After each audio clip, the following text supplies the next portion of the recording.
People always like to talk about who's the greatest, who's the GOAT, and I don't like those discussions because different eras, different players, different rules. So I had that kind of confidence. You're not Michael Jordan. You're not the GOAT. You did choke in an NBA Finals. 4 consecutive fourth quarters in an NBA Finals. This man was scoring 4 points. One game, he scored 0 points. In an NBA Finals fourth quarter. With Jason Terry or J.J. Barea guarding you. There is no explanation for that to anybody who knows basketball. Larry Bird just set the internet on fire with 5 words that sent shockwaves through the NBA world. Stop pretending you're the GOAT. The Boston Celtics legend didn't sugarcoat anything, and what he said next has the entire basketball community rethinking everything we thought we knew about LeBron James's legacy.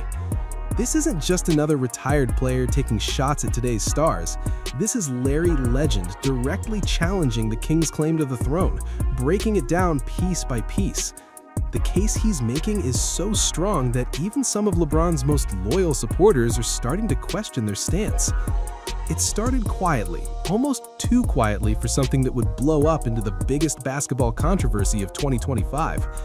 Larry Bird, the man who built his Hall of Fame career on backing up trash talk with elite performance, finally decided to address the elephant in the room, LeBron James calling himself the greatest of all time. Larry wasn't buying it. In an exclusive interview that surfaced in January 2025, Bird didn't just question LeBron's GOAT status, he tore it apart. "Stop pretending you're the GOAT," Bird said, leaning back with that same cold confidence he used to have when he'd tell defenders exactly where he was shooting from, then drain it anyway. You want to be in the conversation? Fine, but don't act like the debate is over when the numbers tell a completely different story. The room went silent. When Larry Bird talks about basketball greatness, people listen. This isn't some hot take artist chasing clicks. This is a 3-time NBA champion, 3-time MVP, and one of the most clutch players of his era, telling the modern-day king that the crown doesn't quite fit. Social media blew up instantly. LeBron fans fired back, calling Bird bitter, washed, and jealous of LeBron's insane longevity. But Bird supporters came ready with receipts, screenshots of finals records, clips of Bird's clutch moments, side-by-side breakdowns of supporting casts, and arguments about era difficulty. This wasn't just a debate anymore. Larry Bird went straight at LeBron's legacy, and he brought real ammo. Here's where Bird really leaned in. He went right at the rings, basketball's ultimate measuring stick. LeBron has 4 rings, Bird has 3. On the surface, LeBron wins that comparison, right? Not so fast, at least not in Bird's eyes. People see 4 rings and think that's automatically better than 3, but they're not asking the right questions. How did you get those rings? Who did you beat to get them? And more importantly, did you build a dynasty or did you just chase one? That hit hard. Bird won all 3 of his championships with the same core, same city, same organization, same loyalty. LeBron won his 4 titles with 3 different franchises, Miami, Cleveland, and Los Angeles. Each time he either helped build super teams or joined established stars. I didn't call up Magic Johnson and ask him to team up. I didn't recruit other MVPs to come save me. We built something special in Boston, and we went to war with what we had. That used to mean something, or at least it did. That comparison stings because it's rooted in real history. Bird, McHale, and Parrish were the core. They drafted well, built chemistry, and dominated the 1980s against some of the toughest competition the NBA has ever seen. Magic's Lakers, the Bad Boy Pistons, Dr. J's Sixers. Every finals run was a battle against giants. LeBron's path? Bird sees it very differently. You can't crown yourself the greatest of all time when you had to switch teams 3 times to get your rings. That's not building a legacy, that's chasing one, and there's a difference. Even Bird brought up the infamous 2011 finals collapse against Dallas when LeBron's Heat were heavy favorites but lost in 6 games. The greatest of all time doesn't disappear in the finals, Bird said bluntly. Michael didn't, Magic didn't, I didn't, but LeBron's got a 4-6 finals record. That's 10 trips and more losses than wins. You think Jordan goes 4-6? No chance. The numbers are rough. LeBron is 4-6 in the finals. Bird went 3-2. Jordan went 6-0. Bird's argument is simple. If you're really the GOAT, you don't lose more finals than you win, period. But Bird didn't stop with championships. He went after something even more personal, LeBron's leadership style. Leadership isn't about pointing fingers or switching teams when things get hard, Bird said, and this is where the interview really turned intense. It's about making the guys around you better. It's about sacrifice. It's about showing up when the lights are brightest and your team needs you most. Bird pointed to his own career as the blueprint. He turned role players into legends. Dennis Johnson became a Hall of Famer next to Bird. Kevin McHale grew into one of the greatest post players ever with Bird as the leader.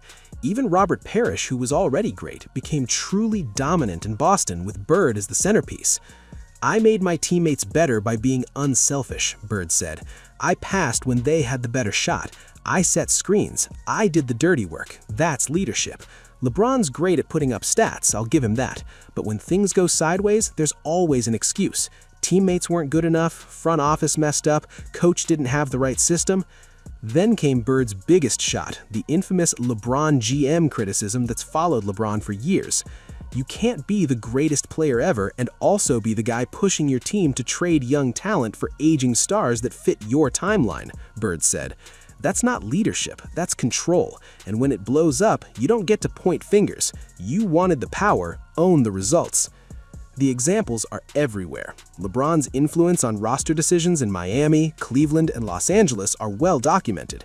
Trading young talent for win-now vets, pushing for certain coaches, calling for specific signings, and when those teams eventually fell apart, LeBron moved on to the next situation.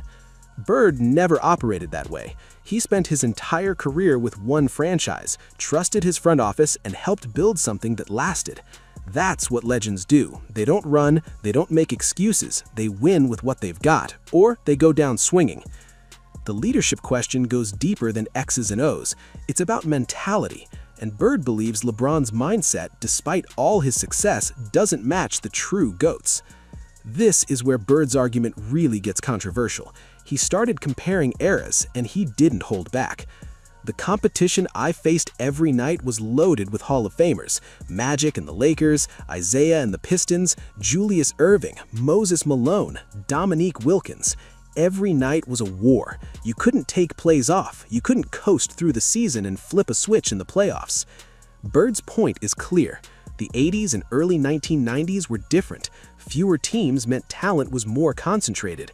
Every roster was stacked. There were no easy paths. LeBron's era? Bird sees it much softer. "The Eastern Conference for most of LeBron's prime was a joke," Bird said. "Who was he really beating to get to the finals every year? The Indianas? The Hawks? The Raptors before Kawhi showed up? Come on. I had to go through Magic, Kareem, and Worthy just to get a chance at a ring. LeBron was walking to the finals for almost a decade." The numbers back it up. From 2011 to 2018, LeBron made 8 straight finals, but the East during that run was historically weak. No dynasties, no multiple MVP roadblocks, just solid teams that couldn't match LeBron's firepower. And when LeBron finally ran into elite competition in the finals, Bird points right back to the 4-6 record. He got there easy and lost when it mattered. That's not the resume of the greatest ever. That's the resume of a guy who ruled a weak conference and struggled against the real elite. Bird also brought up physicality, the argument that always splits generations. "The game is softer now," Bird said. "I'm not saying LeBron couldn't play in my era, but he wouldn't dominate the same way. Hand checking was legal. You could body guys. Defenses could be physical without fouls getting called every trip.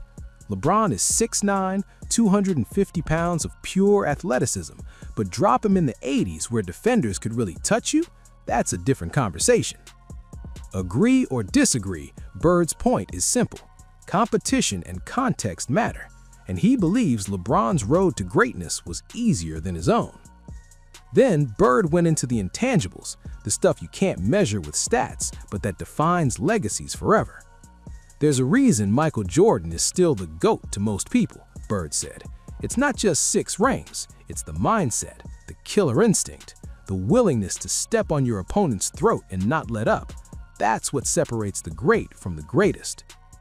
Bird thinks LeBron lacks that edge. LeBron is one of the smartest players ever. His basketball IQ is ridiculous, but that assassin mentality? That "I'm gonna destroy you and sleep fine afterward" mindset, he doesn't have it. Not like Michael, not like Kobe, not like me. Bird brought up his own playing days, the trash talk, the clutch shots, the mental pressure he put on defenders. "I used to tell guys where I was going to shoot from, then hit it right in their face," Bird said with a slight smile. That's not arrogance, that's confidence, that's mental dominance. LeBron doesn't play that way. He cares too much about being liked, about his image. The real killers don't care if you hate them, they just care about beating you. Then Bird went straight at the clutch narrative. How many times have we seen LeBron pass up the last shot? Yeah, Game 6 in Boston in 2012 was legendary, I'll give him that. But how many times has he deferred? How many times has he faded when his team needed him most? That's not what GOATs do. The Kobe comparison was inevitable. Kobe wanted the last shot, even if he was 0 for 20. That's the mentality you need. LeBron is more calculated, more safe. He'd rather make the right basketball play than take full responsibility. Sometimes the right play is being selfish, putting the team on your back and saying, "We're winning because of me." LeBron doesn't do that enough. Bird also talked about leadership under pressure. "When things got hard for me in Boston, I didn't ask out. I didn't blame teammates. I worked harder. I figured it out." That's what great players do. They adapt. They overcome. LeBron switches teams. These intangibles, clutch moments, mental toughness, leadership when everything's on the line, don't show up in the box score. But to Bird, that's what separates the GOAT from everyone else. And in his eyes, LeBron comes up short. So where does that leave us? Larry Bird just dropped a bomb on LeBron's legacy, and the basketball world is picking sides. LeBron's camp has stayed quiet. No response, no shots fired back, just business as usual. Workout clips, brand moves, staying above the noise. But that silence is loud. When you call yourself the greatest ever and a legend like Larry Bird tears that claim apart, saying nothing almost feels like conceding ground. Fans are split right down the middle, and it's pure generational warfare. Older fans who grew up on Bird, Magic, and Jordan are nodding along.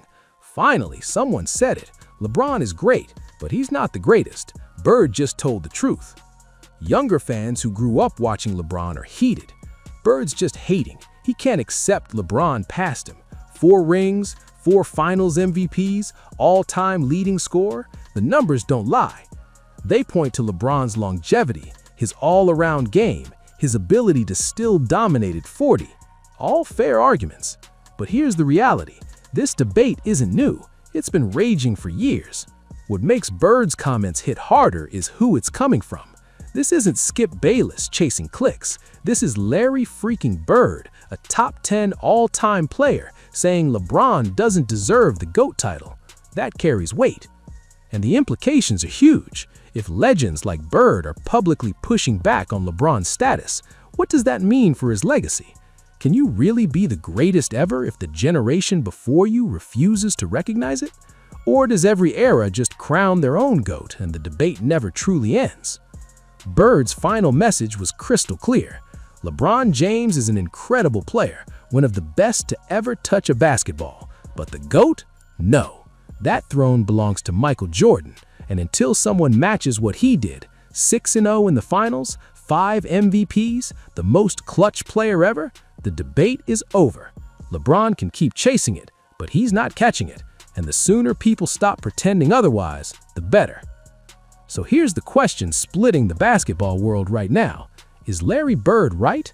Does LeBron's legacy fall apart when you look past the stats and really break down the team hopping, the finals losses, the missing killer instinct? Or is Larry Bird just another old-school legend who can't accept that the game has changed and LeBron might be the most complete player we've ever seen? Drop your thoughts in the comments and keep it real. Are you Team Bird or Team LeBron? Because after what Larry just said, sitting on the fence isn't an option. The GOAT debate just got a whole lot messier. Larry Bird didn't just throw shade, he brought a full storm. And whether you agree or not, one thing's clear, this conversation is far from over.